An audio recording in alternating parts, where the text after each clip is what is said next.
Hello guys, അപ്പോൾ ഇന്ന് review ചെയ്യാൻ പോകുന്ന മൂവി 2025 മാർച്ചിൽ റിലീസായ പെരിസ് എന്നൊരു തമിഴ് മൂവിയാണ്. ഈ മൂവി ആക്ച്വലി ഞാൻ നെറ്റ്ഫ്ലിക്സിലാണ് കണ്ടത്. നെറ്റ്ഫ്ലിക്സിൽ 5 ലാംഗ്വേജിൽ ഡബ് ചെയ്ത് ഇറങ്ങിയിട്ടുണ്ട്. ഇതിൻ്റെ ഒറിജിനൽ ലാംഗ്വേജ് തമിഴ് തന്നെയാണ്. സബ് ടൈറ്റിലുണ്ട്. കഴിവതും തമിഴ് തന്നെ കാണാൻ ശ്രമിക്കുക. അപ്പോൾ മൂവിയിലേക്ക് വരാം. 2023 ശ്രീലങ്കയിൽ സിൻഹല ലാംഗ്വേജിൽ റിലീസ് ചെയ്ത ടെൻറ്റിഗോ എന്ന് പറഞ്ഞ മൂവിയുടെ റീമേക്കാണ്. ടെൻറ്റിഗോയുടെ പോസ്റ്റർ അത്യാവശ്യം എക്സൈറ്റിംഗ് ആയിട്ടുള്ളത്. ടെൻറ്റിഗോയിൽ ടീ ആക്ച്വലി ഒരു പ്രത്യേക ഷേപ്പിലായിരുന്നു. അതെനിക്ക് ഞാൻ കാണിച്ചു തരാം. അപ്പോൾ അവിടെ നിന്ന് നമുക്ക് ഏകദേശം ഒരു ഐഡിയ കിട്ടും എന്താണ് പരിപാടി എന്ന്. ഇത് ആക്ച്വലി 2025 ഇറങ്ങിയാണ്. ഇവിടെ റിലീസ് ഉണ്ടായിരുന്നു, പക്ഷേ വളരെ കുറച്ച് തിയേറ്ററുകളിൽ വളരെ കുറച്ച് സ്ക്രീൻ, അങ്ങനെ വലിയൊരു റിസപ്ഷൻ കിട്ടാതെ പോയ മൂവിയാണ്. പക്ഷേ ഇത് അത്യാവശ്യം നല്ല ക്രൗഡിൻ്റെ കൂടെ കണ്ട അത്യാവശ്യം എൻജോയ് ചെയ്യുന്ന മൂവിയാണ്. അഡൾട്ട് മൂവിയാണ്. അഡൾട്ട് കോമഡി ഡ്രാമ ആ ഒരു കാറ്റഗറി വരുന്നതാണ്. 18+ ആണ്.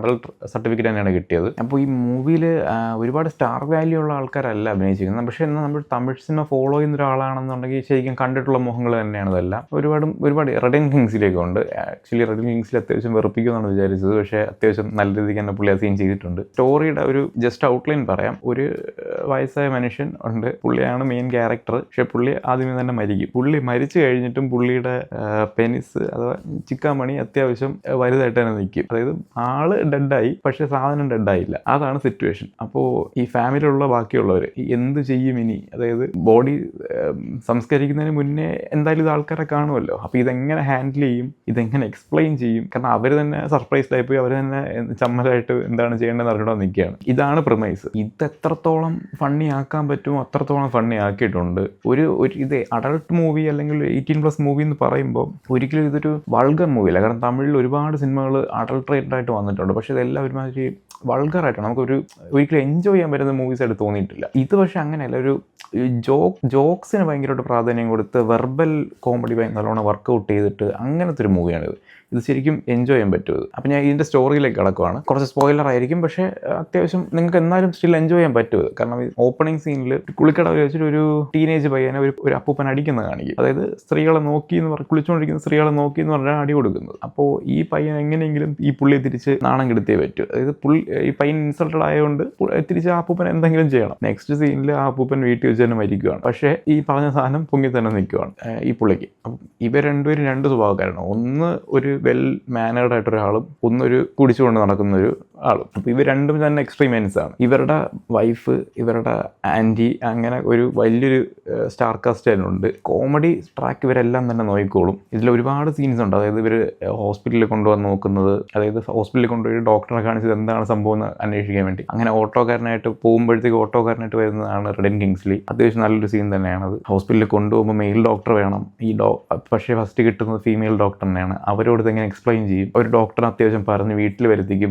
ഇതെന്തോ ഒരു സൂപ്പർസ്റ്റിഷൻ പരിപാടിയാണെന്ന് പറഞ്ഞിട്ട് ഒരു മന്ത്രവാദിയെ കൊണ്ടുവന്ന് നോക്കിക്കും. ഒരു സ്കിറ്റ് പോലെ ഇങ്ങനെ പൊയ്ക്കൊണ്ടിരിക്കും. നമുക്ക് കണ്ടുകൊണ്ടേയിരിക്കാം. അങ്ങനെ മൊത്തത്തിൽ ഒരു 2 മണിക്കൂറിൻ്റെ ഒരു ഫൺ റൈഡ് എന്ന് പറയാൻ പറ്റുന്ന ഒരു മൂവി തന്നെയാണിത്. പക്ഷേ ഇത് ഇമോഷണലി കണക്ട് ആവുന്ന 1-2 സീൻസേ ഉള്ളൂ. അതായത് ഈ 2 ബ്രദേഴ്സും കാറിനകത്ത് ഇരുന്ന് സംസാരിക്കും. 2 മിനിറ്റ് 3 മിനിറ്റ് സംസാരിക്കും. പക്ഷെ അവരിൽ അത് ഒരു അത്യാവശ്യം നല്ല സീനായിട്ടാണ് തോന്നിയത്. പിന്നെ എൻഡിങ് സീൻ ലാസ്റ്റ് റിവീൽ ആവുന്ന വെച്ചാൽ ലാസ്റ്റ് ഒരു ക്യാരക്ടർ എൻ്റർ ആകുമ്പോഴാണ്. എനിക്കിതിൽ തോന്നിയെന്ന് വെച്ചാൽ അതായത് നമുക്കൊരു ചെറിയ പ്രശ്നം നമ്മൾ വലിയൊരു കാര്യമായിട്ട് കാണുമ്പോൾ അതിലും വലിയൊരു പ്രശ്നം വരുമ്പം ഈ പ്രശ്നം ചെറുതായി തോന്നും. അതായത് നമുക്ക് നമ്മുടെ സിറ്റുവേഷൻ അനുസരിച്ച് നമ്മളെപ്പോഴും മാറാൻ റെഡിയാണ് എന്നുള്ളൊരു സംഭവമാണ്. ടാബുമായിട്ട് വിചാരിച്ചിരിക്കുന്ന പല കാര്യങ്ങളും പെട്ടെന്നൊരു സിറ്റുവേഷൻ വരുമ്പോൾ തിരിഞ്ഞു മറിഞ്ഞ് വരുന്നതും ഒരു തോട്ട് പ്രൊവോക്കിംഗ് ആയിട്ടുള്ളൊരു മൂവി തന്നെയാണ്. എനിക്ക് മൂവിയിൽ ആകെ ഒരു നെഗറ്റീവായിട്ട് തോന്നിയത് കൂടുതലും ഈ ജോക്സിൽ ഫോക്കസ്ഡ് ആയിട്ടുണ്ട്. അതായത് കുറേ ക്യാരക്ടേഴ്സ് ഇങ്ങനെ വരുന്നുണ്ടെങ്കിലും സ്റ്റിൽ ഇവരെല്ലാം കോമഡി ചെയ്യുക എന്ന് വെച്ചാൽ ഓരോ മിനിറ്റിലും ഇങ്ങനെ സീൻസ് ഇങ്ങനെ വന്ന് പോവുകയാണ്. അപ്പോൾ ഈ കോമഡി ചെയ്യുക എന്നുള്ളത് മാത്രം ഒരു പ്രാധാന്യം കൊടുത്തു പോയി തോന്നി. ഈ ക്യാരക്ടേഴ്സ് ഒന്നും ഒരു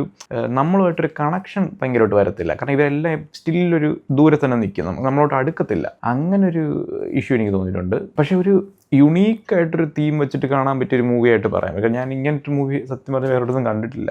ഈ ശ്രീലങ്കൻ മൂവി ടെൻറ്റിഗോ ഞാൻ കണ്ടിട്ടില്ല. ഞാൻ ഡയറക്റ്റ് ഇത് തന്നെയാണ് കണ്ടത്. ഈ പെരിസ് എന്ന് പറഞ്ഞ മൂവി തന്നെയാണ് കണ്ടത്. അപ്പോൾ നിങ്ങൾക്ക് എന്തായാലും ഒരു യുണീക്കായിട്ടൊരു എക്സ്പീരിയൻസിന് വേണ്ടി ഇത് ട്രൈ ചെയ്ത് നോക്കാവുന്നതാണ്. ജോക്സ് അത്യാവശ്യം നല്ല രീതിക്ക് വർക്കൗട്ടും. മലയാളം ഡബ്ബും ഉണ്ട്. പക്ഷേ ഞാൻ സജസ്റ്റ് ചെയ്യുന്നത് തമിഴ് ഡബ്ബ് തന്നെ, തമിഴ് ഡബ്ബല്ല ഒറിജിനൽ ലാംഗ്വേജിൽ തന്നെ കാണാനാണ്. വിത്ത് സബ് ടൈറ്റിൽ നിങ്ങൾക്ക് ട്രൈ ആവുന്നേ ഉള്ളൂ. കാരണം ഇതിലെ പല ജോക്സും ഈ തമിഴ് ഫോളോ ചെയ്യുമ്പോൾ കറക്റ്റായിട്ട് നമുക്ക് ചിരി വരുന്ന രീതിയിലുള്ള ഐറ്റംസാണ്. അപ്പോൾ അതിനെ ഡബ്ബിലേക്ക് പോകുമ്പോഴത്തേക്ക് നമുക്ക് ചിലപ്പോൾ അത് കണക്റ്റ് ആവാതെ പോകും. കാരണം അവർ ഉദ്ദേശിച്ച സംഭവം ചിലപ്പോൾ ഡബ്ബിൽ കിട്ടണമെന്നില്ല. അതുകൊണ്ടാണ് തമിഴ് തന്നെ സജസ്റ്റ് ചെയ്യുന്നത്. അപ്പോൾ എന്തായാലും മൂവി കണ്ടു നോക്കുക. Thank you.